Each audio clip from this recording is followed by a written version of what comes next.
সম্প্রতি যে ঘটনাটা ঘটলো, রামি স্যার বাবা এই কথাটা বলেছেন, আপনারা কি বিচার করবেন? বিচার তো করতে পারবেন না। সো এটা হচ্ছে কালেকটিভ একটা হতাশা যে আমরা এমন একটা সমাজে বসবাস করি যেখানে তারা বন্ধ করবে তো দূরের কথা, তারা বরং দর্শকদের উপযোগী একটা সিস্টেম বানিয়ে রেখেছে যে দর্শক তৈরি হবে, দর্শকরা সর্বোচ্চ যদি কোনো কারণে ভাইরাল হলে যদি মানে ধরেন 100টা ঘটনা ঘটলো, 2জন ভাইরাল হলো, জেলে হয়তো গেল, হয়তো তার ওই যে শুনানি হইতে হতে 10 বছর পার হয়ে গেল, মানুষের রাগ ক্ষোভ 2-4 দিন গোল্ডফিশ মেমোরি কমে যাবে এবং সে হয়তো 10 বছর পরে মানে বের হয়ে চলে আসলো। সো তাহলে শাস্তিটা হইলো কোথায়? এবং তাহলে মানুষ তো শাস্তি কেন হচ্ছে না করতে পারবো না, কারণ সিস্টেমটা একটা রং সিস্টেম, একটা ফল্টি সিস্টেম, এটা একটা ডিফর্ম সিস্টেম, এটা একটা বিকৃত সিস্টেম। এই সিস্টেমটাকে চেঞ্জ না করা পর্যন্ত আমরা কখনোই এইগুলোর থামাতে পারবো না গোড়া থেকে। এখানে কি প্রমাণ হওয়ার কিছু আছে যে ঘটনাটার কথা আপনি একদম মানে মৌখিক, হ্যাঁ, তার স্বীকারোক্তিও দিয়ে ফেলছে। এখন তাহলে বিচার করতে দেরি কিসে? ওই যে আমাদের যে জুজু, এইভাবে আসতে হবে, এইভাবে না হলে বিচার প্রক্রিয়া হবে না।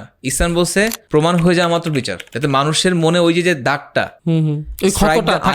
while it's hot থাকতে থাকতে মানুষের গিলটা যাতে থাকে, এবং যারা পোটেনশিয়াল আছে বা এই ধরনের খারাপ কাজ যারা করতে চায় ভিতরে ভিতরে, তারা হয়তো সতর্ক হয়ে যায় যে আর করা যাবে না। ইসলাম একটা পরিপূর্ণ দিন এবং ইসলাম খুবই রিয়েলিস্টিক, বাস্তবসম্মত একটা দিন বা জীবন ব্যবস্থা। এই কারণে ইসলামের যে সমাধানগুলো, এইগুলো কিন্তু হয় একদিক থেকে যেমন ফান্ডামেন্টাল, তেমনি একদিক থেকে র্যাডিক্যাল। ইসলাম প্রথমেই আমাকে বলে, আপনাকে বলে, প্রত্যেকটা মানুষকে অ্যাড্রেস করে বলে যে তুমি কোনো স্বাধীন সত্তা না, তোমার মূল পরিচয় স্বাধীন সত্তা না, বরং তোমার মূল পরিচয় হচ্ছে কি? স্লেভ। তুমি দায়বদ্ধ না। এটা কে বলছে? তুমি দায়বদ্ধ আমার কাছে, জিনিসের জন্য দায়বদ্ধ। ঈমানের কথা এবং নারী পুরুষের সেগ্রিগেশনের কথা। তারপরে যে ইসলাম যেটা বলে সেটা হচ্ছে বিয়ে। ইসলাম বিয়েটাকে সহজ করছে। বিয়েটাকে সহজ করছে কেন? কারণ যে ইসলাম জানে যে নারী পুরুষের একটা পর্যায়ে যে নিজেদের মধ্যে আকর্ষণ বাড়বে, আকর্ষণ কাজ করবে স্বাভাবিকভাবে। ইসলাম ব্যাপারটাকে যেটা চায় এটা হচ্ছে এই ব্যাপারটাকে সহজ করতে।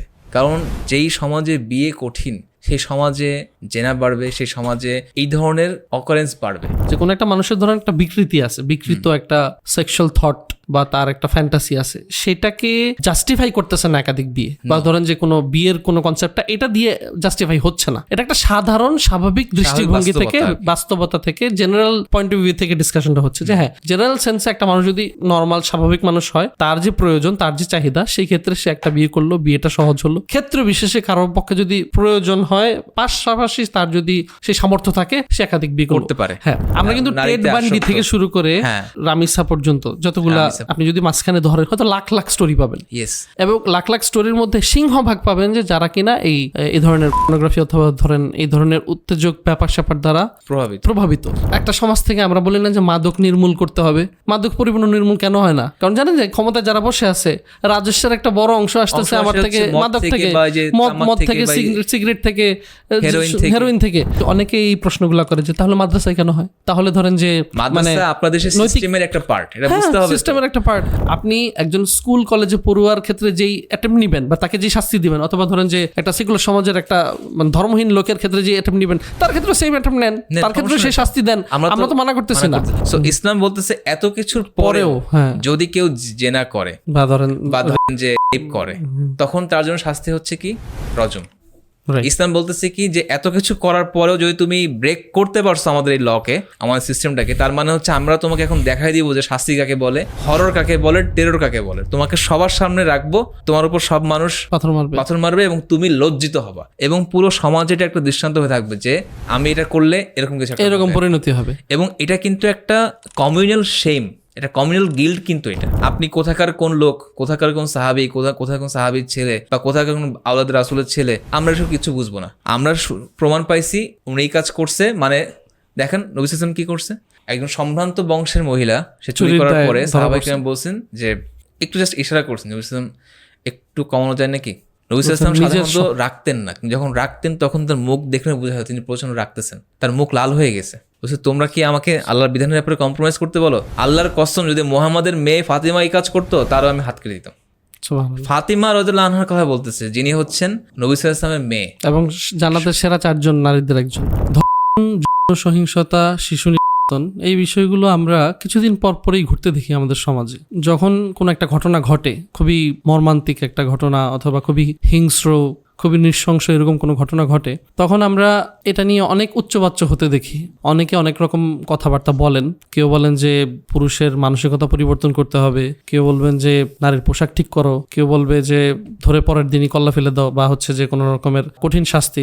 তো এই ধরনের কথাবার্তা বলা হয়। অনেকে একমুখী কথাবার্তা বলেন, কেউ কেউ হয়তো একটার বাইরে গিয়েও আরো দুই একটা বিষয় নিয়ে আলোচনা করেন যে আচ্ছা এটার পাশাপাশি এটাও করতে হবে। কিন্তু আমরা যদি পুরো ব্যাপারটাকে দেখতে চাই যে এই জিনিসগুলা কেন ঘটে, এই জিনিসগুলোর মানে মূল উৎস কোথায়, এগুলোর সমাধানের জন্য আমরা আসলে ঠিক এটা কি একমুখী অ্যাপ্রোচ নাকি অনেক বহুমুখী অ্যাপ্রোচের একটা ব্যাপার, এই বিষয়গুলো নিয়ে আসলে খুব কম্প্রিহেন্সিভ লেভেলে আমরা ডিসকাশন খুব একটা দেখতে পাই না। তো এই বিষয়টা আলোচনা করার জন্যই আজকে আপনার সাথে আলোচনায় বসা, এবং আমি চাচ্ছি যে আপনি এই ব্যাপারটা নিয়ে আমাদেরকে বলেন যে আসলে এই ব্যাপারে আমাদের দৃষ্টিভঙ্গির সমস্যাটা কোথায় এবং আমরা এই জিনিসটাকে কম্প্রিহেন্সিভ হইতে কিভাবে ডিল করতে পারি।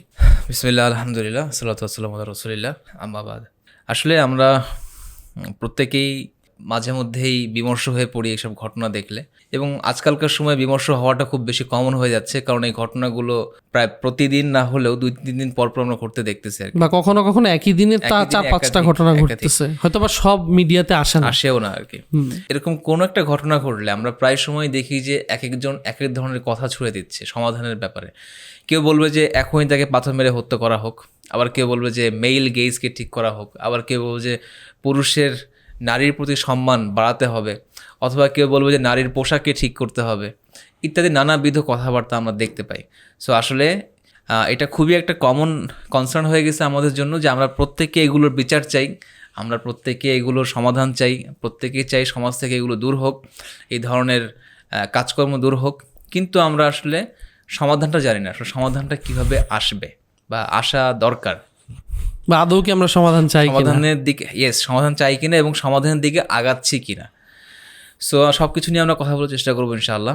ফার্স্ট অফ অল আমি প্রথমেই আলোচনা শুরু করার আগে আমি উপসংহার বলে দিতে চাচ্ছি। সেই উপসংহারটা হচ্ছে যে এই ধরনের ঘটনা কোনো বিচ্ছিন্ন ঘটনা না, ফার্স্ট অফ অল আমার কাছে মনে হয়, বরং এটা হচ্ছে এখনকার যে সিস্টেম, এই সিস্টেম থেকে জন্ম নেওয়া কিছু ক্রাইম যেগুলো সিস্টেমেটিক ফেইলিয়ার। আমি খুব স্পষ্ট করে বলতে চাই যে এই ঘটনাগুলো বিচ্ছিন্ন ঘটনা, বরং এগুলো একটা সিস্টেমেটিক ফেলিয়ার, এবং এই সিস্টেমেটিক ফেলিয়ারের যে সমাধানটুকু বা সমাধানগুলো সেগুলো আমাকে করতে হবে বা আমাদেরকে করতে হবে সিস্টেমেটিক্যালি। এটা শুধুমাত্র বিচার ব্যবস্থার সমস্যা না, এটা শুধুমাত্র মেল গেজের সমস্যা না, এটা শুধুমাত্র নারী পুরুষের সম্পর্কের সমস্যা না, এটা শুধুমাত্র নারীর পোশাকের সমস্যা না, বরং এটা একটা হোল সিভিলাইজেশনাল সমস্যা, এটা একটা সভ্যতাগত সমস্যা, এবং যেটা হচ্ছে একটা সিস্টেমেটিক ইন্ডিকেশন যে আমাদের সিস্টেমটা অলরেডি ডিবেকল্ড হয়ে গেছে, এটা ব্যর্থ হয়ে গেছে, এবং আমাদেরকে সেই নতুন সিস্টেম নিয়ে আলোচনা করা দরকার। সো আমরা সেইগুলো নিয়ে আলোচনা করবো যে আসলে সেই সিস্টেমটা কি, কেমন, এবং সেই সিস্টেমটা সমাধানটা কীভাবে সিস্টেমেটিক ওয়েতে দিবে বা দিতে চেষ্টা করে আর কি। সো আমি প্রথমে বলতে চাই যে আসলে দেখেন, প্রত্যেকটা সভ্যতার কিন্তু একটা কোর থাকে, একটা ফান্ডামেন্টাল থাকে, একটা ফাউন্ডেশন থাকে। সেই ফাউন্ডেশনটা হচ্ছে যেটাকে আমরা বলি হচ্ছে প্যারাডাইম, ওয়ার্ল্ড ভিউ। মানে আপনি জগৎকে যেভাবে দেখেন, একটা সভ্যতাতে বা একটা কমিউনিটিতে, একটা সমাজ ব্যবস্থায় যে ধরনের জগৎকে দেখার যে দৃষ্টিভঙ্গি ইম্পোজ করা হয়, সেটা হচ্ছে সেই এলাকার বা সেই অঞ্চলের, সেই জনগণের, মানুষের ওয়ার্ল্ড ভিউ বা প্যারাডাইম। এখন আমাদের বর্তমান সময় যে এক্সিস্টিং প্যারাডাইম, জগৎকে দেখার যে দৃষ্টিভঙ্গি, এটা কেমন? ফার্স্ট অফ অল আমরা দার্শনিক কোশ্চেনগুলোকে কীভাবে দেখি, সাধারণ মানুষের চিন্তা করেন। ধরেন আপনি দর্শনের প্রথম দিকের প্রশ্ন হচ্ছে যে মানুষ কী জিনিস, who is a human being, আর হচ্ছে এই মানুষের লাইফের গোল কী। লিবারেল সেকুলার সমাজ ব্যবস্থায় আমরা জানি যে মানুষ হচ্ছে কে, মানুষ হচ্ছে একটা মেকানিক্যাল বিং, যে হচ্ছে সে বিবর্তিত একটা প্রাণী, যে দীর্ঘ বছর, বহু বছরের বিবর্তনের একটা ফসল। He is not different from any other animals. মানে মৌলিক দিক থেকে তাদের মধ্যে কোনো পার্থক্য নেই, জাস্ট মানুষের কিছু এক্সট্রা কোয়ালিটিস আছে যেগুলো হয়তো অন্য কোনো অ্যানিমেলের মধ্যে নাই, এতটুকু। বাট ফান্ডামেন্টালি হ্যাঁ, at the core human being আর অ্যানিমেল একই ধরনের। মানুষ একটা অ্যানিমেল, মানুষ একটা মেকানিক্যাল বিং, এবং মানুষের যদি আমরা পরিবেশবাদী দৃষ্টিকোণ থেকে চিন্তা করি, তাহলে দেখবো যে মানুষ হচ্ছে তাদের কাছে এমন একটা যন্ত্র, এমন একটা মেশিন, এটা শুধুমাত্র ইনপুট নেয় এবং সেই অনুযায়ী কিছু আউটপুট দেয়।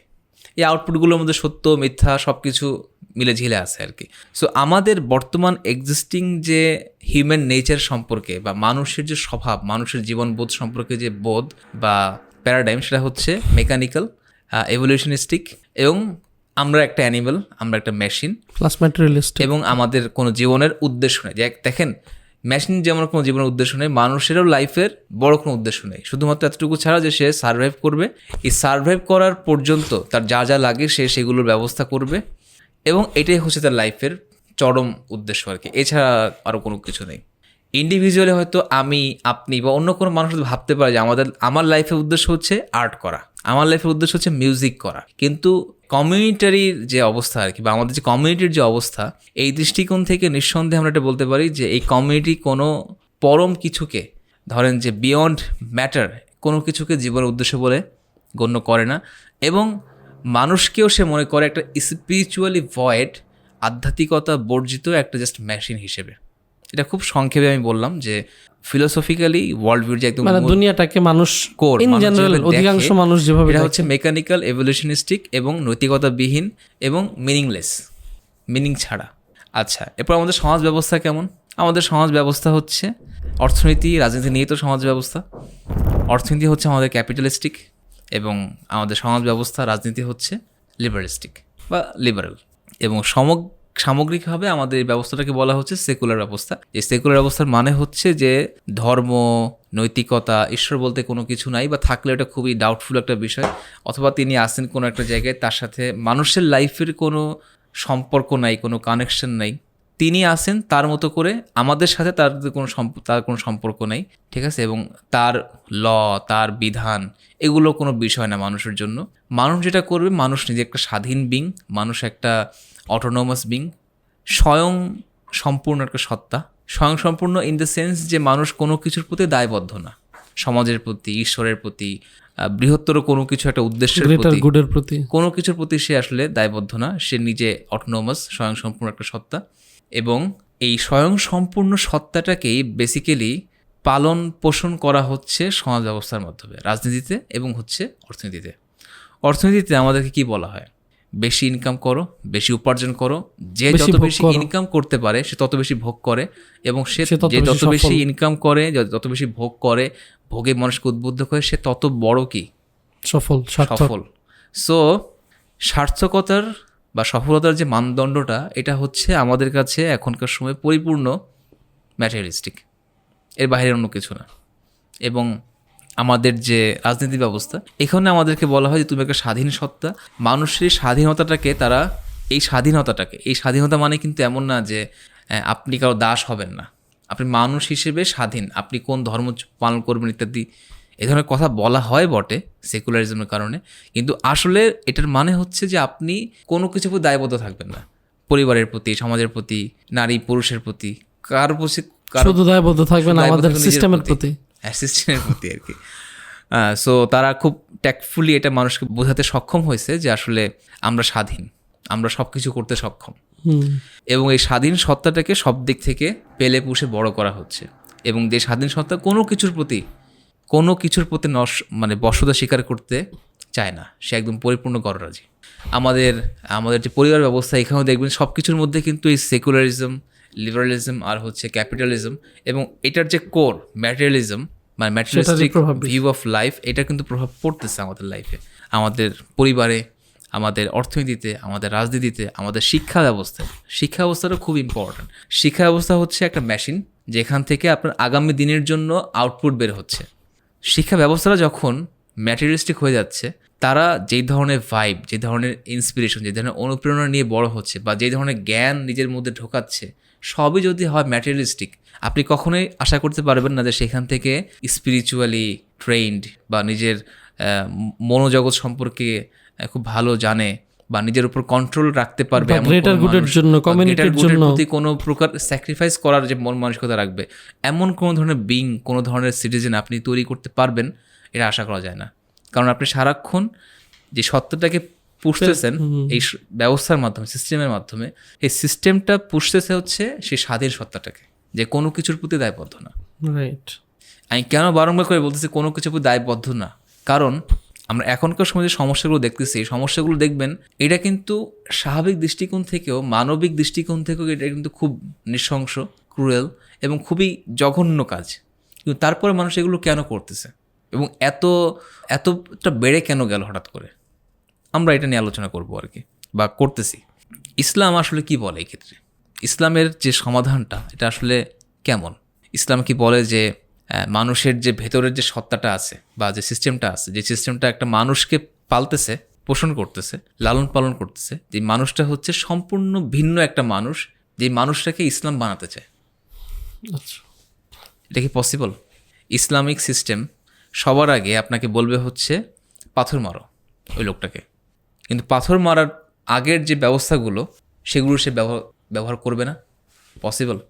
ইসলাম একটা পরিপূর্ণ দিন এবং ইসলাম খুবই রিয়েলিস্টিক, বাস্তবসম্মত একটা দিন বা জীবন ব্যবস্থা।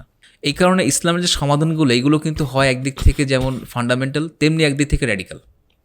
আমরা একটা একটা করে আলোচনা করি। ফার্স্ট অফ অল, ইসলাম আমাদেরকে বলে ইমানের কথা।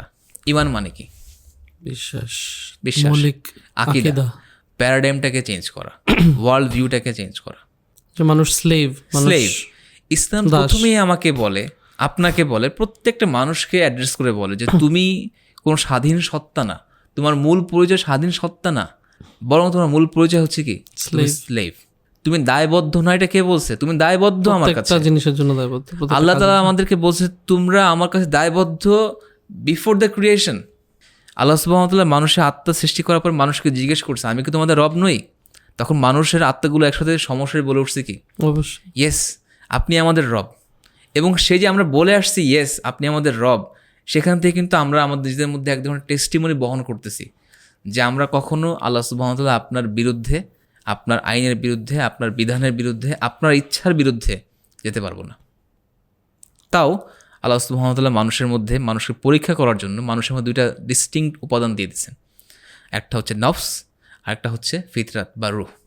এবং এরা হচ্ছে আপাতভাবে এবং নট ফান্ডামেন্টালি, আপাতভাবে এরা বিরোধী, একে অপরকে আসলে ডমিনেট করার চেষ্টা করে। কিন্তু একটা পর্যায়ে যে কোনো একজনের কিন্তু বিজয় হয়। যে দাসে পরিণত হয় নাকি তার স্রষ্টার দেওয়া যে ফিতরাত সেটার উপরে, এটার উপর স্থির থাকে আর কি। এবং ইসলাম এই যে অন্টোলজিক্যাল যে স্ট্রেসটা, এই কনফ্লিক্ট, এটা খুব সুন্দরভাবে অ্যাড্রেস করে, বারংবার করে অ্যাড্রেস করে। ইসলাম বারংবার করে বলে যে প্রথমত তুমি আমার দাস, যদি তুমি কখনো ভুল করে চলে যাও বিপথে, তাহলে এটা আইদার তোমার কারণে হচ্ছে, তোমার নফসের কারণে হচ্ছে, অথবা তুমি শয়তানের প্ররোচনায় পড়ে তোমার নফসটা ভিন্ন পথে চলে গেছে। ইসলাম বারংবার বলে ফিরে আসো আমার দিকে, ইসলাম বারংবার বলে ফিরে আসো আমার দিকে, এবং আমি তোমাকে ক্ষমা করব। ইসলাম কোনো ধরনের ডেসপন্ডেন্সি, কোনো ধরনের ডিপ্রেশনকে অ্যালাউ করে না। আচ্ছা আমি অনেক পাপ করছি, আমি অনেক কিছু করে ফেলছি, আমি কি মাফ পাবো? অন্টোলজিক্যালি ইয়েস, ইটস পসিবল, আপনি আল্লাহ তাআলার কাছে মাফ পেয়ে যাবেন। সো ইসলাম আমাদেরকে প্রথমে আকীদাটাকে কি করছে? শুদ্ধ করছে, প্যারাডাইমটাকে চেঞ্জ করছে যে তুমি কোনো স্বাধীন সত্তা না, তুমি একটা স্লেভ। তুমি স্লেভ এবং তুমি আমাকে দায়বদ্ধ প্রতি মুহূর্তে। তোমার অস্তিত্ব আমার কারণে, তোমার পালন পোষণ আমার কারণে, সুতরাং তুমি মেনে চলো শুধুমাত্র আমার বিধান, অন্য কারো বিধান না। এবং এই দৃষ্টিকোণ থেকে আমরা রেসপন্সিবল, আমরা অ্যাকাউন্টেবল আল্লাহ সুবহানাহু ওয়া তাআলার কাছে। কীভাবে অ্যাকাউন্টেবল হব? কিয়ামতের দিন।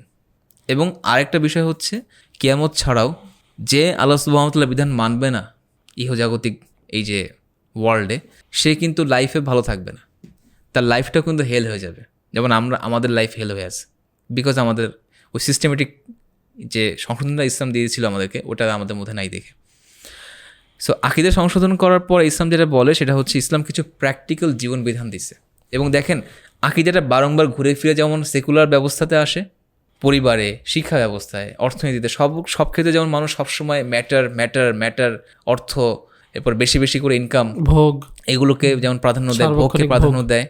একই রকমভাবে ইসলাম যেই জীবন ব্যবস্থাটা দেয় এটার মূলে হচ্ছে আকীদা। ইসলাম বারংবার ঘুরে ফিরে দেখবেন কি আল্লাহ, ইমান, তাকওয়া, আল্লাহর প্রতি ভয় এবং হচ্ছে আখিরাতের প্রতি ভয়, আল্লাহর সামনে দাঁড়ানোর ভয়, এগুলোকে বারংবার কি করে? প্রপাগেট করে, প্রমোট করে। সো ইসলাম এই আকীদাটাকে মূল ধরে কিছু সিস্টেমেটিক সংশোধন দেয়, কিছু বলা যায় যে আইন দেয়, এবং এই আইনগুলো এক্সটার্নাল এবং ইন্টারনাল দুটাকে ইনক্লুড করে যে আপনার আত্মিক সংশোধনের জন্য কিছু সিস্টেম থাকবে, যেন মানুষ মন থেকে সুযোগ থাকা সত্ত্বেও পাপ সে না পাপটা করবে না। আবার আরেকটা হচ্ছে যারা পাপ করতে চায় পটেনশিয়াল, ধরেন যে একজন পটেনশিয়াল রেপিস্ট, কিন্তু তার এক্সটার্নাল এনভায়রনমেন্টটা ইসলাম এমনভাবে রেডি করে দিবে যেন আপনি সে চাইলেও করতে না পারে। আর যদি করে ফেলেন তখন তো অবশ্যই কিন্তু আমার মনে হয় যে এখানে সেকুলার সিস্টেম যেটা করে যে তারা এক্সটার্নাল জগৎটা নিয়ে হয়তো, যদিও সেটাও ফাংশন করে না তাদের, Yes. যে দেখা যায় যে তাদের আইনগুলোই এমনভাবে বানানো যে এই অপরাধীগুলো কখনো সংশোধনই হয় না, বা হচ্ছে যে মানে সুযোগটা এমনভাবে উস্কে দেয় যেন তারা হচ্ছে যে এই অন্যায়গুলো করে, এবং এমন লুপহোল তারা রাখে শাসনের ব্যাপারে যে এই লুপহোলগুলো ব্যবহার করে অপরাধীরা পার পেয়ে যায়। ইয়েস, এটা বাইপাস করা যাবে আর কি। So Islam first of all তো ইমানের বিষয়টাকে করছে। এখন ইন্টারনাল যে আইনটার কথা বললো ইসলাম ফার্স্টেই সবসময় বলে যে আল্লাহ তাআলার প্রতি ভয়টা রাখতে। এরপর হচ্ছে ইসলাম যে ব্যবস্থাগুলো দেয়, ধরেন যে ফার্স্ট অফ অল ব্যবস্থাটা হচ্ছে যে নারী পুরুষের সেগ্রেশন।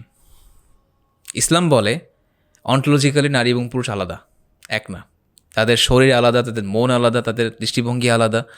হ্যাঁ, তারা অবশ্যই আল্লাহ তাআলার সৃষ্টি, তারা অবশ্যই মানুষ, কিন্তু তাদের মধ্যে অনেক ভিন্নতা আছে। যদিও তারা একে অপরের পরিপূরক, কিন্তু তারা একরকম না, তারা একে অপরের জেরক্স কপি না। সো ইসলাম এই ব্যাপারটাকে কেন বারংবার স্ট্রেস করে? কারণ ইসলাম যে অন্যান্য বিধানগুলো দিচ্ছে এগুলো কিন্তু বারংবার এই পার্থক্যটাকে কনসিডার করেই দিচ্ছে এবং হাইলাইট করেই দিচ্ছে। কিভাবে? ধরেন আমাদের সময় এখন অনেকে বলে না যে ধর্ষণ হলে বা এই ধরনের কোনো ঘটনা ঘটলে পুরুষকে ঠিক হতে বলেন। দেখেন আল্লাহ সুবহানাহু ওয়া তাআলা কিন্তু পর্দার কথা বলছে পুরুষ এবং নারী উভয়কেই, উভয়ের জন্য। কিন্তু পুরুষের জন্য পর্দার বিধানটা বেশি কঠিন নারীর চাইতে। ধরেন যে একজন পুরুষ মানুষ একজন খোলা মুখের নারীকে দেখলে যেভাবে প্রলুব্ধ হয়, অ্যালিউড হয়, যেভাবে তার মনে কামনা বাসনা এটা বলার সময় অনেকে আবার মনে করতে পারে যে কেন, মানে সে কেন হবে? এটার জন্য তাদেরকে অবশ্যই বলা উচিত যে সায়েন্টিফিক্যালি মানে প্রুভেন ব্যাপার স্যাপারগুলো, যে নারী দ্বারা মানে নারীর অবয়ব, তার মানে তার শারীরিক অবস্থা, তার চেহারা বা তার সামগ্রিক যে বাহ্যিক অবয়ব, সেটা দ্বারা পুরুষ অ্যাপিলড হয় বা প্রভাবিত হয় more than women. Definitely more than women. খোলা মুখের পুরুষ মানুষকে দেখে নারীর কিছুই হবে না, কিন্তু একজন খোলা মুখের একটু খোলামেলা নারীকে দেখে পুরুষের মনে যেটা জাগবে এটা নারীর জন্য জাগবে না। ধরেন একজন পুরুষ মানুষ, সে ধরেন যে এখান থেকে আমি ছোট একটা এক্সাম্পল দিতে চাই আরো রেলেভেন্ট করার জন্য, যে দেখবেন যে পুরো যে ইন্ডাস্ট্রি অথবা যে ভিজুয়ালাইজেশন অফ ইরোটিকা, এটা কিন্তু পুরুষের এই স্বভাবের উপর কেন্দ্র করে কিন্তু এটা, এবং বেশিরভাগ কনজিউমার পুরুষ।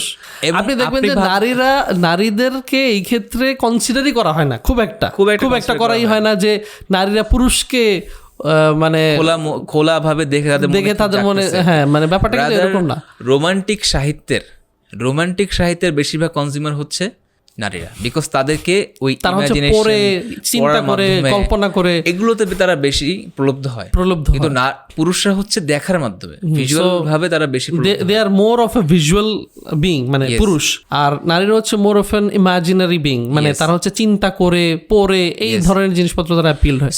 এটাকে আপনাকে কনসিডার করতে হবে। এটা কিন্তু ইসলাম মারাত্মকভাবে মানে দেখেন কত ফান্ডামেন্টালি কনসিডার করে, রাইট, এক্স্যাক্টলি। কিন্তু যেটা সেকুলারিজম প্রথমে বলছে কি নারী পুরুষ এক, সব ধরনের এক, নারী এবং পুরুষ সমান পর্দা দিতে হবে তাদের ভাষায়, এবং নারীকে মানে অনেকে কিন্তু এটা নিয়ে ফান করে, সেকুলার মাইন্ডসেটের যারা আছে মেয়েরা বলে ঠিক আছে তাহলে এখন থেকে পুরুষরা মানে বোরকা পরবে, হ্যাঁ পুরুষরা এটা করবে। তারা কিন্তু ওই যে বারংবার যেটা বললাম যে মানুষের যে প্রকৃতি যেটা ইসলাম বলতেছে, তারা কিন্তু ওই প্রকৃতি থেকেই মানুষকে বের করে নিয়ে আসছে, ফিতরাত থেকে কিন্তু মানুষকে বের করে নিয়ে আসছে। তো আপনি বলছিলেন যে মানুষের ফিতরাত বা স্বভাবজাত যে বৈশিষ্ট্যের উপর মানুষকে আল্লাহ তাআলা বানিয়েছেন, আল্লাহ মানুষকে সৃষ্টি করেছেন ফিতরাতের উপর, আমরা জানি ইসলামে এটা বলে। তো এই বিষয়ে যারা আসলে অনেকে জানি না, এবং এই কারণে কিন্তু মানুষকে বিকৃত, মানুষের ব্যাপারে যে আইডেন্টিটি, মানুষের যে ওভারঅল আইডেন্টিটি এবং জেন্ডার আইডেন্টিটি, জেন্ডার রোল, এই বিষয়গুলো নিয়ে মানুষকে সহজে ম্যানিপুলেট করা যায়, এবং বর্তমান বিশ্ব সেটাই করছে। বিখ্যাত ফিলোসফার কার্ল ট্রুম্যান, জাস্ট অ্যাডিশনের জন্য বলতেছি, উনি বলছেন যে এখনকার সময় যত প্রকারে আমরা যৌন আন্দোলন, যৌন বিপ্লব, ইভেন ট্রান্সজেন্ডারিজম যেগুলো দেখি, এগুলো সবই হচ্ছে ওয়েস্টে মানুষের আইডেন্টিটির ব্যাপারে যেটা বড়সড় বিপ্লব ঘটে গেছে দার্শনিকভাবে, চিন্তাগতভাবে, এটার ফলাফল হচ্ছে এগুলো। সো এগুলো হচ্ছে জাস্ট ম্যানিফেস্টেশন, কিন্তু আসল বীজ হচ্ছে এই মানুষের ব্যাপারে যে স্বভাব, তার যে আইডেন্টিটি, এগুলোর ব্যাপারে চিন্তা ভাবনা বদলে দেওয়ার মাধ্যমে। তো এই রিলেটেড একটা খুবই উপকারী বই আমি মনে করি ওয়াটারমার্ক পাবলিকেশন থেকে প্রকাশিত হয়েছে, যেটার নাম হচ্ছে ফিতরাত, ইসলাম যেখানে অনন্য। সো যারাই হচ্ছে যে মানুষের স্বভাব মানুষকে যেই ফিতরাতের উপর সৃষ্টি করা হয়েছে সেটা সম্পর্কে জানতে আগ্রহী, যেন তাদেরকে সহজে ম্যানিপুলেট না করা যায়। এবং এই যে বর্তমান মানুষের যে টুইস্টেড স্বভাব এবং সেটা থেকে ম্যানিপুলেশন, সেটা থেকে মানুষের মধ্যে এত কনফিউশন এবং কিওস ক্রিয়েট করা যাচ্ছে, সেটার বিরুদ্ধে একটা প্রতিষেধক হতে পারে এই ধরনের একটা জ্ঞানগত পড়াশোনার একটা জায়গা থেকে। আমি মনে করি যে ফিতরাত বইটা খুব উপকারী হতে পারে। আচ্ছা, সো আমি যদি আলোচনায় ফিরে আসি, তাহলে যেটা বলছিলাম যে নারী পুরুষের সেগ্রেশন এবং নারী পুরুষ যে আসলে আলাদা, এটা ইসলাম খুব সাংঘাতিকভাবে কনসিডার করে এবং তার আইন কানুন কিন্তু ওভাবেই রাখা আর কি। দেখবেন যে ইসলাম পুরুষকে বলছে হচ্ছে ঘরের কাওয়াম, অভিভাবক, আর নারী হচ্ছে সেই কাওয়ামের অধীনে থাকা ম্যানেজার, যিনি ঘরের কাজকর্ম সামলাবে এবং পুরুষরা বাইরের কাজকর্ম সামলাবে। এটাও কিন্তু খুব ইম্পর্ট্যান্ট একটা বিষয়। নারীদের স্বভাবগতভাবে নারীরা হচ্ছে ঘরকেন্দ্রিক এবং পুরুষরা হচ্ছে বাহির কেন্দ্রিক। সো ইসলামের বিধানগুলো কিন্তু এখান থেকে আসতেছে আর কি।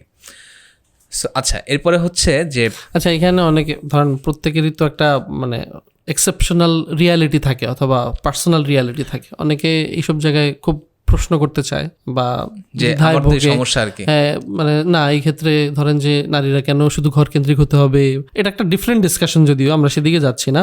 বাট এটা আমরা কনসিডার করেই বলতেছি যে কিছু এক্সেপশনাল ব্যাপার অবভিয়াসলি এবং হচ্ছে কারো পার্সোনাল রিয়ালিটি একটু ডিফারেন্ট, সেটার বেসিসে তো একটা রুলিং বা একটা জেনারেল মানে একটা ব্যাপার তো আসলে চেঞ্জ হয়ে যায় না। অবভিয়াসলি যদি কারো সমস্যা থাকে এটা ভিন্ন বিষয়, কিন্তু স্বাভাবিকভাবে আপনি যদি ইতিহাসের দিকে তাকান এবং মানব স্বভাবের, নারীদের স্বভাবের দিকে তাকান, তাহলে দেখবেন তারা কিন্তু স্বাভাবিকভাবেই যেমন নারীর মধ্যে যেই লেভেলে মমত্ববোধ, মাতৃত্ব, লাভিংনেস বা হচ্ছে কেয়ার, এই বিষয়গুলো যেভাবে কাজ করে এটা পুরুষের মধ্যে সেইভাবে কাজ করে। তাদের যে স্বভাব, এটা হচ্ছে বেসিক্যালি সন্তান লালন পালনের জন্য বেশি উপযোগী, এটা কিন্তু পুরুষের জন্য খাটবে না। রাইট। এবং এই কারণে এই সন্তান লালন পালনের কষ্ট যেটা মা নেয়, একজন মহিলা নেন, একজন নারী নেন, এই কারণে কিন্তু ইসলাম তাকে মারাত্মকভাবে মানে ট্রেমেন্ডাসে সম্মান দিছে। ইসলাম বলছে যে মা বাবা যদি এমন কোনো কাজ বলে, কাজ করতে বলে, স্পেশালি মা, এটা তুমি ধরো সে ফর এক্সাম্পল আমাদের ইসলামের সবচেয়ে বড় জুলম, ক্রিমিনাল অ্যাক্টিভিটি হচ্ছে শিরক, সবচেয়ে বড় ক্রাইম হচ্ছে শিরক। কিন্তু ইসলাম বলছে মা বাবা শিরক করতে যদি তোমাকে জোরাজুরিও করে, তুমি তাদেরকে রেফিউজ করো যে হ্যাঁ আমি শিরক করবো না, কিন্তু তাদের সাথে খারাপ ব্যবহার করা যাবে না। কেন? কারণ সে তোমার মা, সে তোমার বাবা। এবং ইসলাম বলছে যে মায়ের পায়ের নিচে হচ্ছে সন্তানের জান্নাত বা বেহেশত। সো ইসলাম এই যে দেখেন যে ডিভিশন অফ লেবার, এগুলোর কারণে কিন্তু ভিন্ন ভিন্নভাবে তাকে সংজ্ঞায়িত করছে এবং ভিন্ন ভিন্ন তাকে সম্মানও দান করছে। Right, exactly. সম্মান পুরুষকে দিচ্ছে কামের মাধ্যমে আর নারীকে দিচ্ছে হচ্ছে মায়ের জাতির মাধ্যমে। যেমন আপনি মানে অনেকের যে এই ধরনের প্রশ্ন বা এক ধরনের যে এই ক্ষেত্রে নারী কেন কম কেন বা এই কেন, কিন্তু যখন নবী সাল্লাল্লাহু আলাইহি ওয়াসাল্লামকে জিজ্ঞেস করা হচ্ছে যে সবচেয়ে বেশি ভালো আচরণের হকদারকে, বীর হুসনুল বীর এর হকদারকে, তখন তিনবার মায়ের কথা বলছে, শেষে যে বাবার কথা বলছে। তো এই সময় কেন তাহলে এই প্রশ্নটা আসে না? তখন তারা কেন বলে না যে না এই জায়গায় কেন বাপের কি কোনো রাদার ইসলাম যেটা করে যে ইসলাম নিজের মতো করে রিয়েলিটিকে রচনা করে না, এবং যেটা রিয়েলিটি এটাকে অনুযায়ী সে বিধানগুলোকে প্রেজেন্ট করে। আচ্ছা, তারপরে যে ইসলাম খুব সূক্ষ্মভাবে এই যে ধরেন আপনি যেটা বললেন ইন্টারনাল এবং এক্সটার্নাল। ইন্টারনালি তো মানুষকে সবসময় সে বলতেছে, ধরেন আলেমরা বলবে, খতিবরা বলবে, দায়ীরা বলবেন, এবং মানুষ প্রত্যেক জুমাতে খুতবার মাধ্যমে তাকওয়ার কথা, আল্লাহকে ভয় করার কথা, আল্লাহ তাআলার বিধান মানার কথা, এগুলো সে শুনতেছে এবং তার ইন্টারনাল যে আকীদা, ওয়ার্ল্ড ভিউ, এটা কিন্তু মানে বারংবার রিইনফোর্সড হচ্ছে, রাইট? এবং এক্সটার্নালি তাকে এই ধরনের ব্যবস্থা দেওয়া হচ্ছে। এবং এত কিছুর পরেও অর্থাৎ ইমানের সলিড যে বেসিসটা, এই ফাউন্ডেশনের পর, এবং এটা পরিপূর্ণভাবে রিইনফোর্স হচ্ছে বারংবার এবং বারংবার। এবং এটা নিয়ে একটা ছোট একটা মানে হাদিস সম্ভবত মানে রিলেট করার জন্য আমি শেয়ার করতে চাই যে একবার 3 লোক এক গুহার মধ্যে আটকে গেছে। হ্যাঁ, এবং তাদের মধ্যে তারা তখন আল্লাহর কাছে দোয়া করতেছেন যে এখান থেকে মুক্ত হওয়ার জন্য, যার জন্য নিজে আমলের মাধ্যমে, তার একটা বেস্ট আমলের মাধ্যমে। তো প্রথম 2 জন তাদের যেই সবচেয়ে তাদের কাছে মনে হয় যে যেই আমলটা আল্লাহর কাছে খুব পছন্দনীয় হতে পারে সেগুলো দিয়ে দোয়া করলেন। তৃতীয় যে ব্যক্তি, তিনি তখন ভাবছেন যে কি দিয়ে আসলে দোয়া করা যায়, তখন তার কাছে একটা মনে পড়লো ঘটনা যে উনি একবার ওনার যেই মানে ঘরের যেই খাদেম মহিলা, তিনি তার ঘর গোছাচ্ছেন এবং কোনো একটা এরকম একটা সিচুয়েশন, এবং তার সেই পাওয়ার আছে যে সেই নারীটাকে সে চাইলে মানে কোনো না কোনো রকমের কনসেন্টে হোক বা ফোর্সফুলি হোক ভোগ করতে পারবে বা এই ধরনের কোনো একটা কাজ করতে পারবে। ধরেন যে আজকের দিনের আপনি কনসেনশুয়াল সেক্সুয়াল ব্যাপার হিসেবেও যদি কাউন্ট করেন, অথবা ধরেন যে রেপেও যদি কাউন্ট করেন, তো তার মনে যখন এই খায়েশটা জাগলো এবং সে যখন এই কাজটা করার জন্য উদ্যত হলো এবং তাকে যখন অ্যাপ্রোচ করা হলো এবং সেই মেয়েটা তখন তাকেই বলছে যে আল্লাহকে ভয় করেন, এবং আল্লাহকে ভয় করেন এই কথাটা শুনে তার মানে সে একদম ক্লোজ যাওয়ার পরও সেখান থেকে ফিরত আসছে। তো এই ফিরত আসার কারণে এই যে সে একটা ভালো কাজ করলো, এটার উসিলা দিয়ে তখন সে হচ্ছে যে আল্লাহর কাছে দোয়া করে। হ্যাঁ, তো প্রথম জনের দোয়ার কারণে কিছুটা সরে যায়, দ্বিতীয় জনের দোয়ার কারণে সরে যায় এবং তার দোয়ার কারণে পুরোটা সরে যায় এবং তারা গুহা থেকে মুক্ত হয়। ছোট করে জাস্ট এই ঘটনা মানে এখানে শেয়ার করা, এই জন্য যে ইন্টারনাল ব্যাপারটা আপনি যেটা বলছিলেন যে বারবার হচ্ছে তাকওয়ার কথা বলা হবে ইসলামে এবং বারবার, হ্যাঁ এই যে বললেন যে প্রতি জুমায় বলা হবে, সবসময় বলা হবে, আলেমরা বলবেন হ্যাঁ কেন তাকওয়া জরুরি, কেন আল্লাহর ভয় জরুরি, কেন সুযোগ থাকা সত্ত্বেও আপনি পাপ করবেন না, আপনি দুধে পানি মিশাবেন না, আপনি জিনা করতে যাবেন না। এই যে দুধে পানি মেশানোর একটা হাদিস আছে ওমর রাদিয়াল্লাহু আনহুর সময়, যে আল্লাহ তো দেখছেন। সো এবং মানে আপনাকে প্রত্যেকটা সময় ইসলাম বলছে যে আপনার ইন্টারনাল জগৎটা পরিশুদ্ধি হওয়া দরকার এবং বারবার রিইনফোর্স করতেছে। এটাই বেসিস, এটাই তো ঈমান, এটাই তো ঈমান। যেমন দেখেন কেন বললাম বেসিস, আয়েশা রাদিয়াল্লাহু আনহা বলতেছেন যে যদি প্রথমে কোরআন নাজিল হতো যে মদ খাওয়া যাবে না, তখন মানুষ বলতো মদ মানুষের ছাড়তো না। যখন 13 বছর ইমানের কথা বলা হয়েছে, বারংবার উঠতে বসতে হাঁটতে চলতে বলা হয়েছে ইমানের কথা, এবং যখন মানুষের মনে এটা গেঁথে গেছে, তখন যে আল্লাহ সুবহানাহু ওয়া তাআলা একের পর এক বিধানগুলো দিচ্ছে, এবং এটা খুব ইম্পর্টেন্ট একটা বিষয়। রাইট, দেখেন এই সমস্যাগুলো তৈরি হচ্ছে কিন্তু স্পিরিচুয়ালিটির সমস্যার কারণে, এবং এটাকে নিয়ে আসতে হবে সেই একই জায়গাতে। যতক্ষণ পর্যন্ত এই কমিউনিটির যে মূল মাথা, এই যে মূল চিন্তা সেকুলারিজম, ম্যাটেরিয়ালিজম এগুলো থেকে বের না করা যাচ্ছে, ততক্ষণ পর্যন্ত কিন্তু আপনি শুধুমাত্র ইসলামের যে ফিকহি বিধান এগুলোকে যদি আপনি ইম্পোজও করেন, যদি আপনি অ্যাপ্লাইও করেন, বেশি দিন কিন্তু সত্যিকার অর্থে ইসলামিক সিস্টেমে থাকবে না। এটা ইসলাম কিন্তু পরিপূর্ণ একটা সিস্টেমের নাম, শুধুমাত্র কিছু ফিকহি বিধান ইম্পোজ করার নাম না। রাইট, তাহলে দেখেন যে যেখানে ইসলাম আপনাকে এমন একটা ইন্টারনাল প্রোটেকশনের কথা বলে বা হচ্ছে এরকম বিল্ড করার কথা বলে, ইমানের চেতনাটা বা গড কনসিয়াসনেস বা তাকওয়া, যেখানে একটা নারী আপনাকে ডাকলে, মানে আমরা জানি যে হাশরের ময়দানে 7 শ্রেণীর লোক আরশের নিচে ছায়া পাবে, তাদের মধ্যে এক শ্রেণী হচ্ছে যেখানে একজন যুবককে বা একজন লোককে কোনো একজন সম্ভ্রান্ত পরিমাণের সুন্দরী রূপসী নারী, মানে যে কোনো র্যান্ডম না, এই লেভেলের একজন নারী যাকে রিফিউজ করা খুব কঠিন, যেটা আমরা দেখি ইউসুফ আলাইহিস সালামের ক্ষেত্রে, জুলাইখা স্টোরিটার ক্ষেত্রে যেটা হয়েছিল। সো এরকম নারী অফার করার পরে সে বলতেছে যে না আমি আল্লাহকে ভয় করি। সো দেখেন আপনাকে যেখানে সুযোগ থাকা সত্ত্বেও, কনসেন্ট থাকা সত্ত্বেও এবং এত বড় লোভনীয় অফার থাকা সত্ত্বেও, যেখানে ইসলাম আপনাকে বলতেছে শুধুমাত্র আল্লাহ, যেখানে আপনাকে ইসলাম সেটা থেকে বিরত করতেছে, তাহলে রেপ জিনিসটা আপনি চিন্তা করতে পারেন যে এটা কত মানে দূরের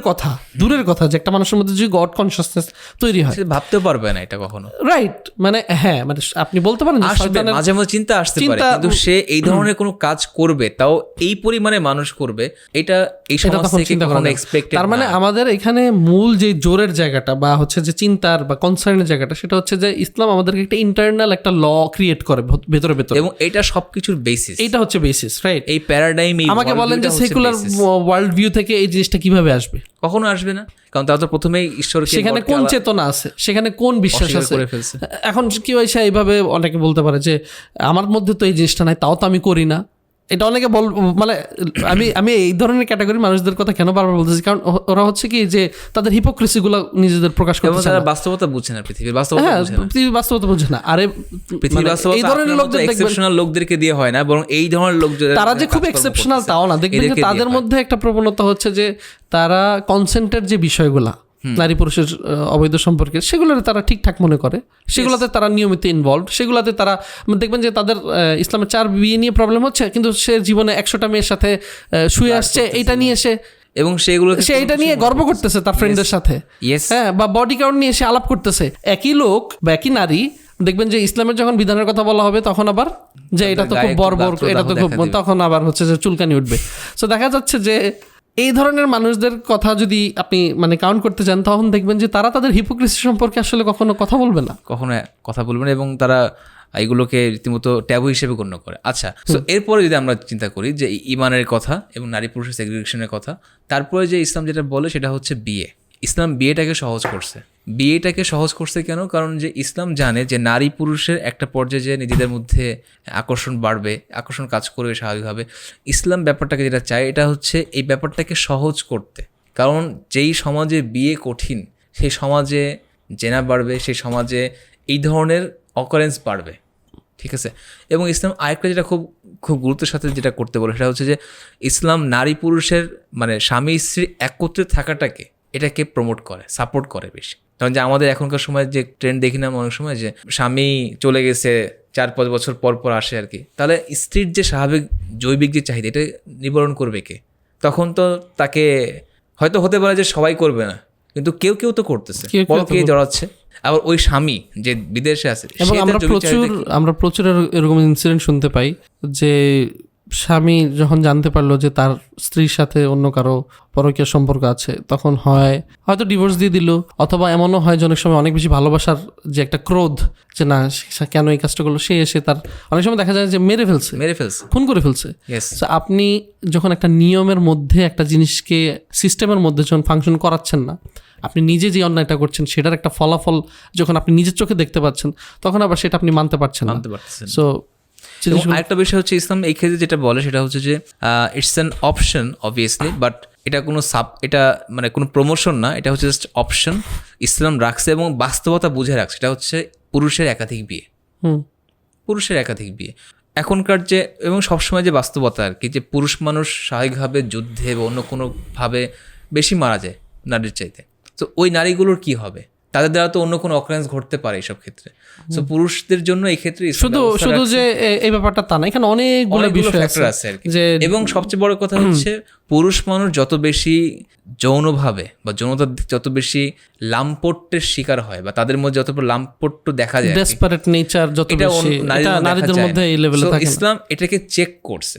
সব সমাজেই কিন্তু সব সভ্যতাতেই কিন্তু ভয়াবহ ছিল, ইসলাম এটাকে চেক করে এটাকে লিমিট করে আনছে 4-এর মধ্যে। এটা কোনো প্রমোশন এবং ব্যাপারটা এমনও না যে এখনকার লিবারাল সেকুলার ওয়ার্ল্ডে আসলে মানে যদি আপনি বিয়ে হিসেবেও যদি না দেখেন পুরো ব্যাপারটাকে, বাট এই যে মাল্টিপল সম্পর্ক এই ব্যাপারটা কিন্তু অনেকটা নর্মালাইজড। যে ধরেন যে একটা ওয়াইফ আছে, কিন্তু ওয়াইফ অলরেডি জানে যে সে বিভিন্ন জায়গায় যাচ্ছে, অথবা তার হচ্ছে মিস্ট্রেস আছে, অথবা সে প্রস্টিটিউশন হাউসে যাচ্ছে, অথবা ধরেন যে কোনো না কোনো লেভেলে ধরাও পড়তেছে, এবং তারা টিভিতে এসে বা ফেসবুকে এসে বলতেছে যে ধরা পড়া পরে কখনো স্বীকার করবা না। বড় বড় সেলিব্রিটি, মোটিভেশনাল স্পিকার এই ধরনের কাজকর্ম করতেছে, কমেডি শো গুলোতে। হ্যাঁ, না রিয়েল লাইফে কথা বলতেছি, কিছুদিন আগে একটা দেখলাম আর কি এরকম। যাই হোক, সো এরকম হচ্ছে আর কি। এটা কেন হচ্ছে? কারণ এই ওয়ার্ল্ড ভিউ চাপাই দিয়েছে যে তোমরা বিয়ে করবে একটা, কিন্তু সম্পর্ক হবে একাধিক। আর ইসলাম বলছে কি, তোমার প্রয়োজন হলে তোমার তাকওয়া, তোমার আর্থিক সামর্থ্য, শারীরিক সামর্থ্য সব কিছু মিলে, এবং যদি ন্যায় বিচার করতে পারো, সব কিছু মিলে যে তোমার সামর্থ্যে কুলায়, তখন যে তুমি কি করতে পারো, একাধিক বিয়ের দিকে যেতে পারো। এবং ইসলাম এটাকে হালাল করছে মানুষের বাস্তবতা, পুরুষের বাস্তবতা দেখে আর কি। হ্যাভিং সেড দ্যাট, আমরা এই জিনিসটা অবশ্যই মেনশন করতে চাই, সেটা হচ্ছে যে কোনো একটা মানুষের কোনো পারভার্সন, যেহেতু আমরা সামনে আসতেছি ডিসকাশনটাতে, যে কোনো একটা মানুষের ধরেন একটা বিকৃতি আছে, বিকৃত একটা সেক্সুয়াল থট বা তার একটা ফ্যান্টাসি আছে, সেটাকে জাস্টিফাই করতেছে না একাধিক বিয়ে, বা ধরেন যে কোনো বিয়ের কোনো কনসেপ্টটা এটা দিয়ে জাস্টিফাই হচ্ছে না। এটা একটা সাধারণ স্বাভাবিক দৃষ্টিভঙ্গি থেকে, বাস্তবতা থেকে, জেনারেল পয়েন্ট অফ ভিউ থেকে ডিসকাশনটা হচ্ছে যে হ্যাঁ, জেনারেল সেন্সে একটা মানুষ যদি নর্মাল স্বাভাবিক মানুষ হয়, তার যে প্রয়োজন, তার যে চাহিদা, সেই ক্ষেত্রে সে একটা বিয়ে করলো, বিয়েটা সহজ হলো। ক্ষেত্র বিশেষে কারোর পক্ষে যদি প্রয়োজন হয়, পাশাপাশি তার যদি সেই সামর্থ্য থাকে, সে একাধিক বিয়ে করতে পারে। হ্যাঁ, কিন্তু মানে এই ক্যাটাগরিকে লাইসেন্স দেওয়া না যে আপনি এই পারভার্সন গুলোকে আপনি একাধিক বিয়ের মাধ্যমে ঢাকা দিবেন। হ্যাঁ, এটা কিন্তু একদমই না। এটা অনেকেই এই জায়গায় এসে এই ধরনের মন্তব্য বা চিন্তা ভাবনা করতে পারে যে ও আচ্ছা, তোমরা মনে করছো এটা হচ্ছে এক নরমাল সভ্যতা, নরমাল সভ্যতা, এবং নরমাল সভ্যতাটা হচ্ছে একটা অ্যাবনরমাল, একটা ডিফর্ম সভ্যতা। রাইট। আমরা এই সভ্যতার ক্ষেত্রে এগুলোকে অ্যাপ্লাই করতে যাচ্ছি না এবং এগুলো জাস্টিফাই করতে চাচ্ছি না। আচ্ছা, তারপরে বিয়ে সহজ করে, পুরুষের জন্য একাধিক বিয়ের ব্যবস্থা করে, এবং এত কিছুর পরে দেখেন সব দিক থেকে কিন্তু ইসলাম। আচ্ছা, কেউ যদি এটা এসে আপনাকে জিজ্ঞেস করে, আচ্ছা নারীর ধরেন যে অনেক চাহিদা, নারী কি করবে? না, সেই ক্ষেত্রে ব্যবস্থা হচ্ছে কি যে আসলে দেখেন সব মানুষ, এটা হচ্ছে এক্সেপশনাল কেস। রাইট। এটা কিন্তু আমি আপনাকে এখানে বসে কোনো সমাধান দিয়ে দিই, আমরা কিন্তু এখানে বললাম যে পুরুষ বাইরে কাজ করবে, নারী ঘরে কাজ করবে, কিন্তু যার এক্সেপশন আছে তার ব্যাপারে ভিন্ন কথা, আমরা এখান থেকে তার রায় দিতে পারবো না। রাইট। একই রকম কথা নারীর ক্ষেত্রে। নারীর জন্য স্বাভাবিক হচ্ছে সে তার পছন্দের মানুষ থেকে ভালোবাসা চায়, ভালোবাসা সমেত সে জৈবিক চাহিদা পূরণ করতে চায়। রাইট। রাইট। পুরুষের ব্যাপারটা একটু ভিন্ন আর কি। যদি কারো ভিন্ন হয় কেসটা, আমরা এখান থেকে তার জন্য কোনো জাজমেন্ট বা রায় দিব না, সিদ্ধান্ত দিব না। এটা তিনি কোনো আলেমের কাছে বা অন্য কোনোভাবে দেখবেন আর কি, কিন্তু এটা ইটস অ্যান এক্সেপশন, এটা কোনো নর্মালিটি না আর কি, এটা বুঝতে হবে। ধরেন আপনি যদি 100 জন নারীকেও, মানে এটা নিয়ে কিন্তু সোশ্যাল এক্সপেরিমেন্ট আছে, যে ধরেন পুরুষদেরকে জিজ্ঞেস করা হলো যে তোমার কাছে যদি সুযোগ থাকতো তুমি কি নিতা, মানে এই ধরনের, মানে কোনো রকমের বাধা ধরা না থাকলে, মোস্ট অফ দেম আর মানে আস্কিং ফর উইমেন, মানে এই টাইপের একটা প্রবণতা। কিন্তু নারীদের ক্ষেত্রে কিন্তু নারীরা মোটা দাগে সবাই মিলে বলতেছে না যে আমার আসলে খুব মানে অনেকগুলো পুরুষ লাগবে, বা হচ্ছে তারা বরং একজন পুরুষের কাছ থেকে ভালোবাসাটা তীব্রভাবে চায়, ইন্টেন্সিটি চায়, ভালোবাসা চায়। এটা হচ্ছে স্বাভাবিক বিষয়, এক্সেপশনাল বিষয় নিয়ে আমরা, কিন্তু অনেকে জাস্ট হচ্ছে out of Islamophobic mindset, just তারা করতে চায়, বাস্তবতাকে বুঝতেও চায় না, সমাধানও চায়, জাস্ট নিজের খায়েশটাকে মেটাতে চায়। আমি বুঝতেছি না, আচ্ছা তোমাকে একটা মানে আটকানোর জন্য একটা কথা বলে দিলাম, কিন্তু এটা কিন্তু মানে নারীদের বেসিক নেচার না মোটেও। আচ্ছা, তারপর যেটা বিষয় সেটা হচ্ছে যে যেটা আপনি বললেন যে পারভার্সন, যখন পারভার্সন হয়ে যাবে, ধরেন তার বউ আছে, যেমন মানে আমরা অনেক ঘটনাতে দেখি তার বউ আছে, ধরলাম যে তার 4 বউ আছে, বাট সেই লোকটা পারভার্ট, হ্যাঁ, এবং সে হচ্ছে সুযোগ সন্ধানী ধরেন যে অবস্থায় আছে, পর্নোগ্রাফিতে আসক্ত বা একাধিক, আমরা কিন্তু টেড বান্ডি থেকে শুরু করে এই যে ধরেন রামিসা পর্যন্ত যতগুলা, মানে আপনি যদি মাঝখানে ধরেন হয়তো লাখ লাখ স্টোরি পাবেন, এবং লাখ লাখ স্টোরির মধ্যে সিংহভাগ পাবেন যে যারা কিনা এই ধরনের পর্নোগ্রাফি অথবা ধরেন এই ধরনের উত্তেজক ব্যাপার স্যাপার দ্বারা প্রভাবিত। এখন এগুলো কেন হচ্ছে দেখেন, ওটা কিন্তু ঘুরে ফিরে আবার সেই তাকওয়া ওয়ার্ল্ড ভিউ এবং যে ব্যবস্থাটা, এবং ওই যে পুঁজিবাদের কথাটা আপনি বললেন যে আমাদের অর্থনৈতিক, আমাদের এখানে এই ওয়ার্ল্ড ভিউ থেকে বারংবার বলা হচ্ছে তুমি নিজেই সব, তুমি নিজেই রাজা, আমরা সবাই রাজা না, বরং আমি হচ্ছে একমাত্র রাজা। আপনি ভাবতেছেন আমি আমার যুগের একমাত্র, আমি আমার এই দুনিয়ার একমাত্র রাজা, আমি যা ইচ্ছা তাই করব, আমি যেভাবে ইচ্ছা সেভাবে, যদি আমি টাকা দিয়ে পার পেতে পারি সমস্যা কি, আমি যদি ক্ষমতা, এই যে ধরেন কিছুদিন মানে সবসময় আমরা দেখি যে ক্ষমতায় সাথে জড়িত যারা, তাদের মধ্যে উল্লেখযোগ্য একটা সময়, যদিও সেটা গোপনে থাকে, হয়তো প্রকাশের সবসময় আসে না, মাঝে মধ্যে চলে আসে, তারা কিন্তু এই ধরনের ব্যাপার স্যাপারের সাথে জড়িত, এবং যেই কারণে আমি মনে করি যে কেন এই ধরনের আইনগুলো খুব স্ট্রংলি বাস্তবায়ন হয় না, কারণ যারা বাস্তবায়ন করবে যারা করবে এরাই হচ্ছে তাদের সাথেই, তাদের মধ্য থেকে আমরা এত স্টোরি পাই যে ওই যে ধরেন যে 16-17 বছরের মেয়ে খুঁজে বেড়াচ্ছে, মানে কোন একটা জায়গায় যাবে জাস্ট হচ্ছে তার উপভোগ এবং আনন্দের জন্য।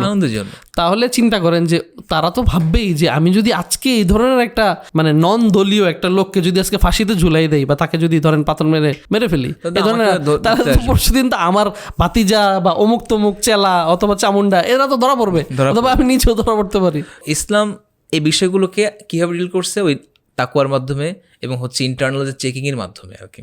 দেখেন, ইসলাম বলছে যে তুমি আজকে রাতে যেটা দেখতেছো এই জিনিস কিন্তু তোমাকে আগামীকাল কিয়ামতে সবার সামনে দেখানো হবে, তুমি কি এটা পছন্দ করবা না। সো ইসলাম পারভার্সনগুলোকে কি করছে, আমরা এখনকার সময় কথা বলতে ভাই পারভার্সন তো হয়ে গেছে, ভাই মানুষ পারভার্ট হয়ে গেছে। পারভার্ট কেন হলো? সিস্টেমের কারণে। সিস্টেম যে ধরে তাকে বারংবার বলা হচ্ছে তুমি ভোগ করো। কীভাবে ভোগ করো? ফেসবুক দেখে চোখের আনন্দ নাও, একটা ভোগ।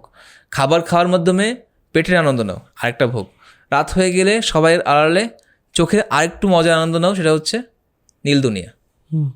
এখন যখন একটা মানুষের নার্ভাস সিস্টেমের পার্ট হয়ে গেছে নীল দুনিয়া, সে একটু হার্ডকোর দেখে, হয়তো সফট করে ছিল, তারপর হার্ড করে গেছে, একটা হার্ডকোর থেকে আরেকটা হার্ড করে, এক জনর থেকে আরেক জনর, এবং ধরেন যে তার মধ্যে যে তার মধ্যে যে ইন্টারনাল যে লটা আমরা আলাপ করছিলাম যে তাকওয়া, সেটা মনে করেন যে নাই। হ্যাঁ, এবং তাহলে সে কন্ট্রোল করবে কে?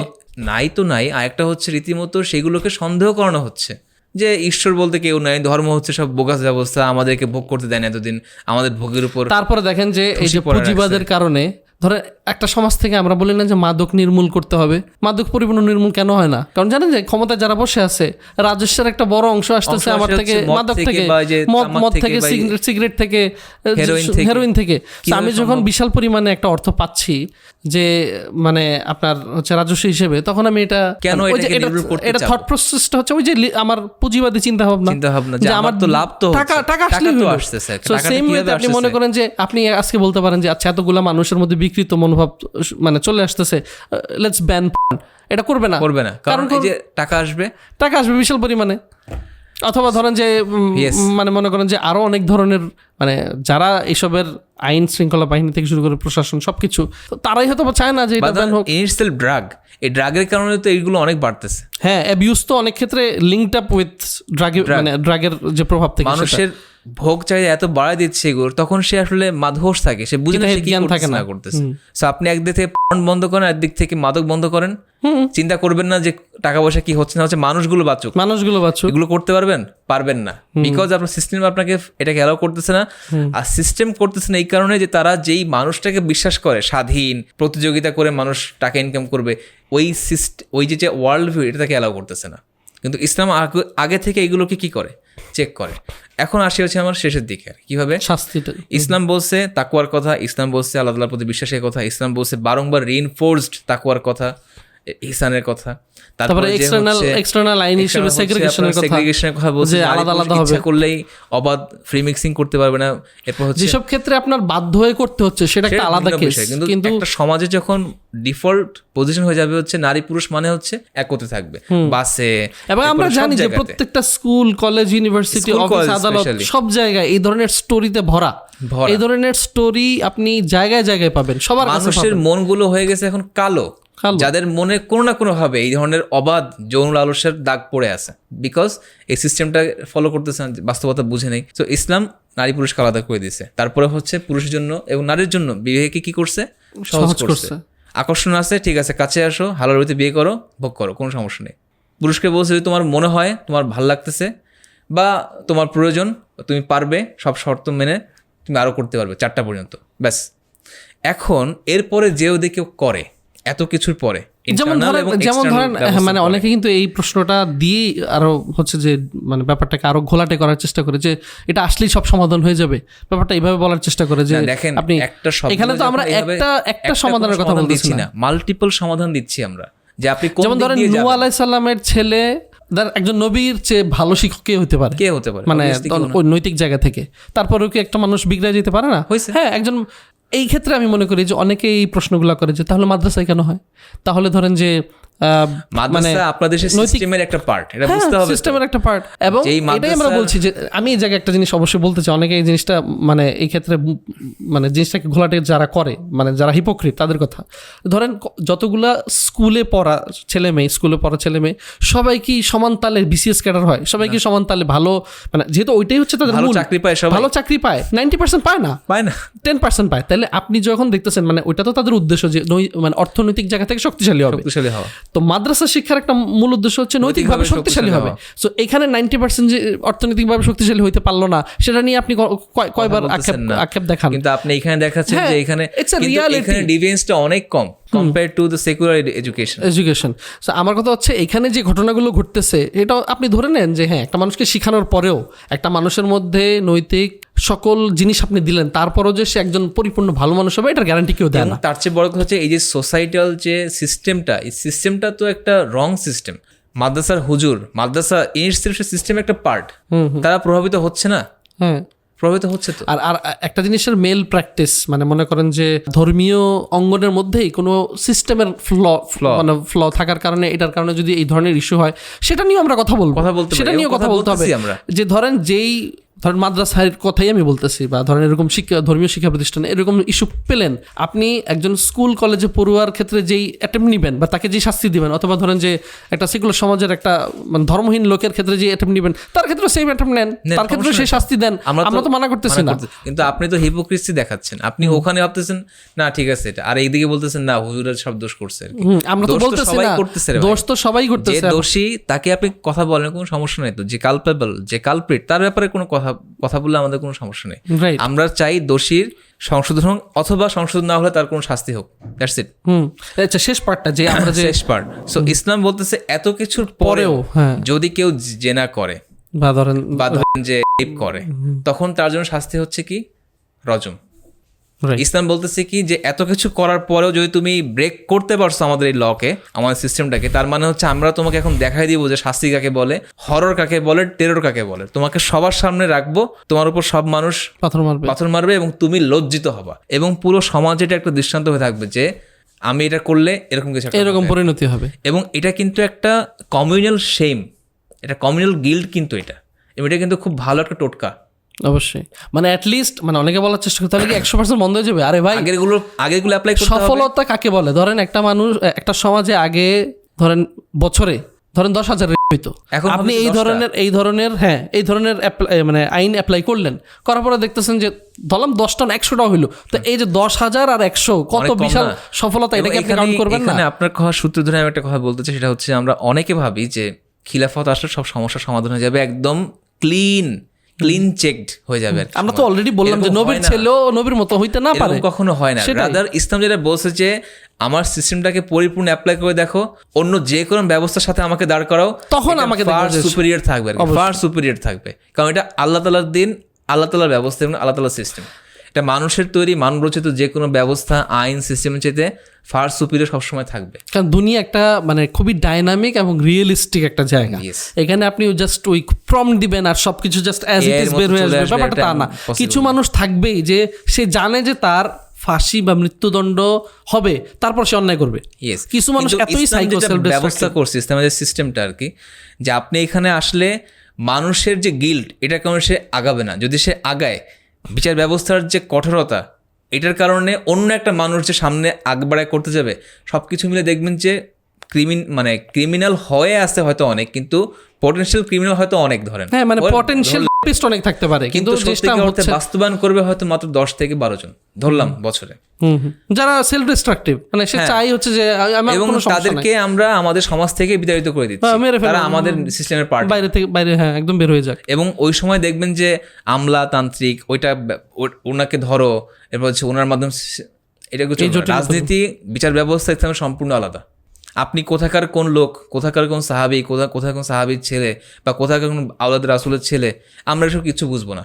আমরা প্রমাণ পাইছি উনি এই কাজ করছে, মানে দেখেন নবী সাল্লাল্লাহু আলাইহি ওয়াসাল্লাম কি করছে, একজন সম্ভ্রান্ত বংশের মহিলা, সে চুরি করার পরে সাহাবায়ে কেরাম বলছেন যে একটু জাস্ট ইশারা করছেন, নবী সাল্লাল্লাহু আলাইহি ওয়াসাল্লাম একটু কমানো যায় নাকি? নবী সাল্লাল্লাহু আলাইহি ওয়াসাল্লাম সাধারণত রাখতেন না, যখন রাখতেন তখন তার মুখ দেখলে বোঝা হয় তিনি প্রচণ্ড রাখতেছেন, তার মুখ লাল হয়ে গেছে। বলছে তোমরা কি আমাকে আল্লাহর বিধানের ব্যাপারে কম্প্রোমাইজ করতে বলো? আল্লাহর কসম, যদি মুহাম্মাদের মেয়ে ফাতিমা এই কাজ করতো তারও আমি হাত কেটে দিতাম। ফাতিমা রাদিয়াল্লাহু আনহার কথা বলতেছে, যিনি হচ্ছেন নবী সাল্লাল্লাহু আলাইহি ওয়াসাল্লামের মেয়ে এবং জান্নাতের সেরা 4 জন নারীদের একজন। সেই মেয়েকে তিনি বলতেছেন আল্লাহর কসম, সেই মেয়ে কাজ করলে আমি এই কাজ করে দিতাম। কি করতো? হাত কেটে দিত। এক্ষেত্রে কোনো কম্প্রোমাইজ হবে না, কারণ এটা আল্লাহ তাআলার দিন। কিন্তু আমরা এমন এক সমাজে বসবাস করি যেখানে ধরেন এই অন্যায়গুলো যাদের দ্বারা সবচেয়ে বেশি হয় তারাই আমাদের কথা শোনায়, রক্ষক বা ভক্ষক বা হচ্ছে যে কর্তা, রক্ষক হয়ে তারা ভক্ষক হচ্ছে আমাদের বেসিক্যালি। সো সেই জায়গা থেকে আসলে আমরা যতই, এই জন্যই দেখবেন যে এই যে সম্প্রতি যে ঘটনাটা ঘটলো, রামি স্যার বাবা এই কথাটা বলেছে, আপনারা কি বিচার করবেন? বিচার তো করতে পারবেন না। সো এটা হচ্ছে কালেকটিভ একটা হতাশা যে আমরা এমন একটা সমাজে বসবাস করি যেখানে তারা বন্ধ করবে তো দূরের কথা, তারা বরং দর্শকদের উপযোগী একটা সিস্টেম বানিয়ে রেখেছে যে দর্শক তৈরি হবে, দর্শকরা সর্বোচ্চ যদি কোনো কারণে ভাইরাল হলে যদি মানে ধরেন 100টা ঘটনা ঘটলো, 2 জন ভাইরাল হলো, জেলে হয়তো গেল, হয়তো তার ওই যে শুনানি হইতে হতে 10 বছর পার হয়ে গেল, মানুষের রাগ ক্ষোভ ওই 2-4 দিন গোল্ডফিশ মেমোরি কমে যাবে, এবং সে হয়তো 10 বছর পরে মানে বের হয়ে চলে আসলো। সো তাহলে শাস্তিটা হইলো কোথায়? এবং তাহলে মানুষ তো শাস্তি কেন হচ্ছে না করতে পারবো না, কারণ এই সিস্টেমটা একটা রং সিস্টেম, একটা ফল্টি সিস্টেম, এটা একটা ডিফর্ম সিস্টেম, এটা একটা বিকৃত সিস্টেম। এই সিস্টেমটাকে চেঞ্জ না করার পর্যন্ত আমরা কখনোই এইগুলোর থামাতে পারবো না গোড়া থেকে। ঊর্ধ্বে হয়তো 2-1 জন মানুষ, দেখেন আমি জাস্ট ছোট একটা উদাহরণ দিচ্ছি লাস্টে, এখানে কি প্রমাণ হওয়ার কিছু আছে যে ঘটনাটার কথা আপনি একদম মানে মৌখিক, হ্যাঁ তার স্বীকারোক্তিও দিয়ে ফেলছে, এখন তাহলে বিচার করতে দেরি কিছে? ওই যে আমাদের যে জুজু, এইভাবে আসতে হবে, এইভাবে না হলে বিচার প্রক্রিয়া হবে না। ইসলাম বলছে প্রমাণ হয়ে যাওয়া মাত্র বিচার, যাতে মানুষের মনে ওই যে দাগটা থাকতে থাকতে মানুষের গিলটা যাতে থাকে, এবং যারা পটেনশিয়াল রেপিস্ট আছে বা এই ধরনের খারাপ কাজ যারা করতে চায় ভিতরে তারা হয়তো সতর্ক হয়ে যায় যে আর করা যাবে না। কিন্তু আমরা কখন করি, বিচারের কথা কখন তুলি, সব ঠান্ডা হয়ে গেছে, আয়রন হট না, এখন একদম ঠান্ডা বরফ হয়ে গেছে, তখন যে আমাদের মনে পড়েছে ঠিক আছে একটা মেয়ে ছিল 7 বছরের একটা মেয়ে যার লাশ পাওয়া গেছিল ওখানে বাথরুমে, তার মাথা পাওয়া গেছিল, এতটুকুই পর্যন্ত। কিন্তু যাদের হারানো গেছে তারা শুধু এটা বুঝবে আসলে কি মর্ম এটা, ঠিক আছে? সো আল্লাহ তাআলা আমাদেরকে তৌফিক দান। আমরা এই মাল্টি ডাইমেনশনাল যে প্রপার সিস্টেম, সেটা ছাড়া আসলে কখনো এটা এই ধরনের অন্যায় অপরাধ আমরা শুধুমাত্র একটা ঘটনা ঘটবে, বিচার দেন, বিচার করেন, বিচার কিছুদিন হয়তো করেন, আপনি পাথর মারেন, মোমবাতি মার্চ করবেন সর্বোচ্চ, হ্যাঁ, এছাড়া একটু কিছুই একটু হবে না। দুই চারটা স্লোগান দিবেন, দুই চারটা ফেসবুক পোস্ট লিখবেন, সর্বোচ্চ এতটুকুই। রাষ্ট্রীয় জায়গা থেকে হয়তো বা বলবে যে আচ্ছা আচ্ছা আমরা বিচার করতেছি, হ্যাঁ হ্যাঁ দাঁড়ান, তারপর হচ্ছে তাড়াতাড়ি চার্জশিট তৈরি হবে। তো উঠতে যে তার বাপ মাকে যে কিছু একটা টাকা দিয়ে দিবেন, কয়েক লাখ টাকা, হ্যাঁ, জাস্ট বিকজ তারা ভাইরাল হয়েছে। এই কারণে আর যারা অনেক ক্ষেত্রে তো উল্টা হয় যে দূষিত হয়েছে তার ফ্যামিলিকে হচ্ছে থ্রেট দেওয়া হয়, ছেড়ে দেওয়া হয়, তার ফ্যামিলিকে বলা হয় যে মামলা তুলে নিতে, তুলে নেওয়ার জন্য। তাহলে তাদের তো অবস্থা আরো খারাপ। দেখা যায় যে তারা মামলা করেছে, এর বিনিময়ে আরো টাকা পয়সা খরচা দিতে হচ্ছে। দিচ্ছে আর কি। সো পুরো সিস্টেমটাই হচ্ছে আপনার অপোজিট। সেখানে আপনি সিস্টেমটাকে না পাল্টে আপনি আসলে প্রপার সমাধান কিভাবে আশা করেন? সো আমরা এই সমাধানের জন্যই এই সিস্টেমের পরিবর্তন চাই, Yes. এবং যারাই আসলে আমাদের ভালোর জন্য, আমাদের ভালোর জন্য, আমাদের সন্তানদের ভালোর জন্যই জিনিসটা নিজের সন্তানের জায়গা থেকে ব্যাপারটাকে চিন্তা করেন, করা তাহলে আপনি বুঝতে পারবেন যে জিনিসটা কতটা মর্মান্তিক।